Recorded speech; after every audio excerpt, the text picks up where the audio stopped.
Fala galera do segundo ano, beleza? Professor Denis aqui com vocês e nesta aula de hoje nós iremos discutir um pouco dos conceitos que já estamos falando nas aulas anteriores. Faremos uma breve revisão daqueles conceitos e depois focaremos no nosso objetivo principal, que é apresentar a primeira forma de como se calcular a variação de entalpia de uma transformação. Lembrando que qualquer dúvida que você tiver, escreva nesse e-mail que está aí apresentado ou simplesmente faça um comentário lá no Google Sala de Aula. Tranquilo? Por favor, escreva no Google Sala de Aula. Não me deixe lá sozinho, eu estou tão carente. Das aulas anteriores, nós trabalhamos os conceitos de sistemas, vizinhanças e fronteiras. Então, um sistema é aquela porção delimitada do universo que você tirou para observar. As fronteiras seriam aquelas barreiras, aquelas paredes, aquelas cercas que limitam esse seu sistema. E a vizinhança é tudo aquilo que está em torno desta pequena porção que você escolheu para estudar deste enorme universo. Ou seja, se você tiver uma garrafinha de água, o sistema é o líquido dentro da garrafinha de água. As fronteiras são as paredes da garrafinha de água junto com a tampinha e a vizinhança é todo esse mundão que está em torno dessa sua garrafinha de água. Discutimos também reações que liberam energia, como por exemplo as reações de combustão, como mostrado aqui. E definimos que essas reações são chamadas de exotérmicas, exo de liberação de energia. Também discutimos que algumas reações precisam absorver calor para conseguir acontecer. Algumas reações e transformações, como é o caso deste aqui, a transformação da água líquida em água gasosa. É um sistema endotérmico. Lembrando que endotérmico, absorção de energia. Olhamos também sobre uma outra linguagem, uma linguagem que todo mundo adora, a matemática. E observamos então um gráfico de energia em que podemos representar para as diversas reações e transformações. Se você ainda não está habituado com esse nome, entalpia é o nome que estamos usando para definir o calor absorvido ou liberado dentro de uma reação química. Então aqui eu tenho um gráfico de entalpia por caminho da reação. Esse caminho da reação é um termo genérico, só para representar que a reação ela percorre da esquerda e vai em direção à direita. Então nós temos aqui reagentes. Então imagine que eu tenho um reagente A, um conjunto de átomos e moléculas que estão ali prontos para reagir. Para que eles possam reagir e virar os produtos B, eles precisam absorver calor, absorver energia. E este é um gráfico que configura uma reação endotérmica. O ponto principal aqui, lembrar sempre que numa reação endotérmica, o conjunto de energias, as energias vibracionais, translacionais, as energias de ligação dos reagentes estão num patamar de energia menor que a energia dos produtos. Seria como se estivesse no primeiro andar e lá em cima no 10º andar. Estão num andar energético inferior em relação aos produtos. Então eles precisam absorver calor, absorver energia e subir em direção aos produtos, se transformar em produtos. Observamos também o mesmo gráfico de energia, só que agora para as reações exotérmicas, as reações que liberam calor. E o que é importante aqui você perceber que numa reação exotérmica, a variação de energia dos reagentes ela é maior que a dos produtos. Por isso, há necessidade de liberar calor. Seria como se fosse descer neste prédio de energia. Os reagentes agora têm um patamar energético maior. Então, eles precisam liberar para conseguir se transformar nos produtos. Tudo bem? Conseguiu entender até agora? Então respira, segura a ansiedade e vamos para a próxima parte da aula. Caso você não tenha entendido, volta, vê um pouquinho mais devagar. Definimos também que existe um dispositivo chamado calorímetro que nos auxilia a perceber a variação de calor que ocorre dentro de algumas reações. Um calorímetro é basicamente um dispositivo em que eu tenho dois compartimentos, um exterior e um interior. Este compartimento interior é onde irá ocorrer a reação. Esse compartimento interior está envolto por água. Quando a reação aqui começa, a reação pode liberar energia ou absorver energia. E tudo isso vai refletir numa variação de temperatura.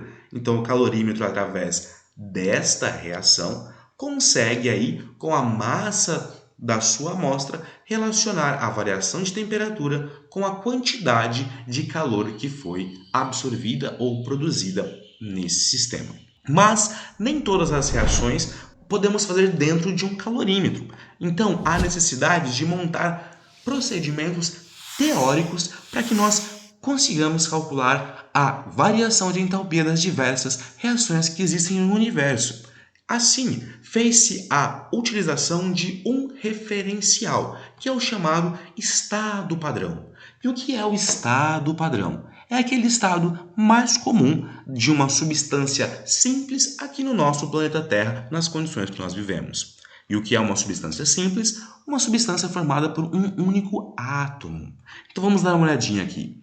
Por exemplo, o carbono pode formar o grafite e pode formar o diamante. Aqui em minha casa, o estado padrão do carbono é o grafite. Não sei como é na sua casa. Então, nós temos que a variação de entalpia para esta substância simples ela é zero. O elemento oxigênio, ele consegue formar duas substâncias simples aqui no planeta Terra. O gás oxigênio, que respiramos, e o ozônio, que forma a camada de ozônio. O gás ozônio que protege aí o nosso planeta contra os raios solares. Então, qual dessas duas formas é o estado padrão do elemento oxigênio? É o gás oxigênio. Então, a variação de entalpia dele é zero. Mas o que isso importa para a gente? Importa então que eu posso ter um conceito chamado entalpia de formação, ou calor de formação, que seria o calor associado à formação de um mol, uma certa quantidade definida, de uma substância composta a partir dessa substância simples no seu estado padrão. Então aqui nós temos como exemplo a formação da água. Então veja, a partir do gás hidrogênio, que é o estado padrão do elemento químico hidrogênio aqui no planeta Terra, então é a sua forma mais estável, e o gás oxigênio, nós conseguimos formar a molécula de água. E toda a variação de entalpia relacionada a esta formação da molécula de água pode ser associada diretamente só à molécula de água. Então, isso permite que nós formemos tabelas como estas. Tabelas que nos mostram a variação de entalpia para a formação das diversas substâncias que nós temos nesse nosso universo. E com isso, conseguimos, através desta equação matemática, olha que coisa linda, meu senhor, aí uma equação matemática, que nós vamos conseguir descrever a variação de entalpia, por exemplo, para uma reação como esta. Então, pessoal, essa equação matemática relaciona sempre a variação de entalpia dos produtos menos a variação de entalpia dos reagentes. Então, aqui eu tenho uma equação termoquímica descrita, ou simplesmente uma equação química descrita. A setinha representa a transformação e tudo aquilo que está após a setinha são os produtos. Tudo aquilo que está antes da setinha são os reagentes. Então, nós vamos levar em consideração as quantidades. Então, aqui os coeficientes estequiométricos. Caso você não lembre muito bem disso, nós faremos algumas aulas para conseguir revisar esse conteúdo. E a tabela de entalpia de formação para estas substâncias. E por que o oxigênio aqui não tem valor de entalpia? Por quê? Dole 1, dole 2, dole 3, porque ele é uma substância simples no seu estado mais padrão aqui no planeta Terra. Então a sua entalpia é zero. Tudo bem? Então vamos lá, pessoal, resolvendo o exercício. Então eu tenho aqui, ó, variação de entalpia para esta reação seria a relação de entalpia dos produtos menos a relação de entalpia dos reagentes. Então eu simplesmente substituí na equação o que é produto e o que é reagente, levando em consideração as suas quantidades e não se esqueça do menos da fórmula, tudo bem? Então, continuei. Substituí agora os valores numéricos. Então, a entalpia de formação para a glicose é menos 1.268. Coloquei aqui, ela é um produto. Mais 0. Então, não preciso multiplicar por 6, porque 6 vezes 0 é 0. Então, mais 0. Lembrando do menos da fórmula, tudo bem? Então, aqui eu tenho 6 vezes a entalpia de formação do CO2. Aqui na tabela está 393,51. Eu só arredondei para 394 para ficar fácil na calculadora. Respeitei o sinal que já veio para essa entalpia. Mais 6 vezes a entalpia de formação da molécula de água líquida. Tudo bem? Porque vai ter uma diferença para água líquida, para água gasosa, para água sólida, porque elas estão num estado de agregação diferente. Então eu preciso liberar um pouco mais de energia ou absorver um pouco mais de energia para chegar no estado sólido, para chegar no estado líquido, para chegar no estado gasoso. Foque agora no exercício. Então a entalpia de formação da água é menos 285,83. Eu arredondei para 286. Tudo bem? Então desenvolvendo o exercício aqui, fiz as multiplicações. Então eu tenho ΔH de reação é igual a menos 1.268 menos da fórmula, continue presente aí, tudo bem? Aqui, 6 vezes menos 394, menos 2.364, mais 6 vezes menos 286, menos 1.716. Então, ainda desenvolvendo essa conta, ΔH da reação é igual a menos 1.268, menos da fórmula, o somatório de tudo aquilo. Perceba que eles têm o mesmo sinal. Então, eu posso somar e manter o sinal. Tudo bem? Feito isso, agora eu fico com um joguinho de sinal aqui, ó. Menos com menos é mais, porque eu sei que você sabe. Muito bem. Então, aqui você vai fazer ΔH da reação é igual a menos 1.268 mais 4.080. Agora, como eles estão com o sinal trocado, você fará uma subtração e irá manter o sinal do maior número. Então, esta conta terá um final positivo. Então, fazendo a subtração, eu fico com o valor de mais 2.818 kJ. Então, a variação de entalpia para esta reação, que seria a reação de fotossíntese, é mais 2.812 kJ.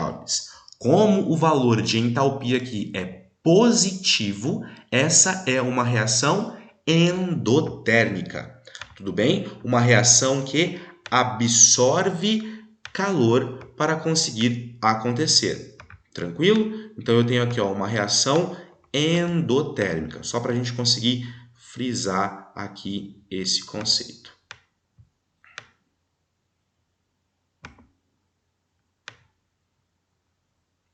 Muito bem. Endotérmica. Bom, agora aqui, pessoal, eu estou só apresentando uma variação de exercício para vocês. Tudo bem? Então, nesse exercício, você tem uma reação que já está com as suas quantidades balanceadas, lembra disso do primeiro ano? E já tem uma variação de entalpia. Então, você precisa descobrir qual é a entalpia de formação de um desses elementos aqui. No caso, é o KClO3. Então vamos lá, pessoal, faremos da mesma forma. ΔH de reação é igual a variação de entalpia dos produtos menos variação de entalpia dos reagentes. Produtos são aqueles que estão sempre após a setinha. Oxigênio, substâncias simples no estado padrão, não iremos usar, certo? Então joguei aqui na equação, tudo bem? Substituí os valores numéricos agora. O ΔH da reação original é 812, certo? A variação de entalpia de formação para o KCl é mais 486. Eu tenho duas vezes o KCl, então coloquei aqui na expressão, menos todo o resto que sobrou. Tranquilo? Agora eu vou só desenvolver, vou jogar aquele 2 vezes 486 para o outro lado da igualdade. Ele era positivo, vai passar negativo. Agora eu vou passar o 2 que multiplica o KClO3 para o outro lado da igualdade. Então ele está multiplicando, ele vai passar dividindo, mantendo o sinal na sua posição, certo? Desenvolvendo um pouco mais a conta, desenvolvendo um pouco mais essa conta, eu tenho então que a variação de entalpia é igual a menos 80 menos a variação de entalpia do KClO3. Tudo bem? Então, multiplico tudo isso por menos 1 e tenho que a variação de entalpia de formação do KClO3 sólido é 80 kJ por mol. Aqui eu não preciso classificar quem é endotérmico ou quem é exotérmico, porque eu não estou buscando a variação de entalpia da reação. Eu estou buscando o calor de formação de um dos componentes através daquela expressão que eu ensinei no slide anterior. Tranquilo? Se você não entendeu, volta um pouquinho, vê um pouco mais devagar esses exercícios, tudo bem? Então, pessoal, não esqueça de acompanhar as postagens no Google Sala de Aula. Não me deixe sozinho no Google Sala de Aula, por favor. E se você gostou, não esqueça de curtir e compartilhar com algum amigo que está na mesma série que você. Por hoje é só, pessoal. Muito obrigado e até uma próxima.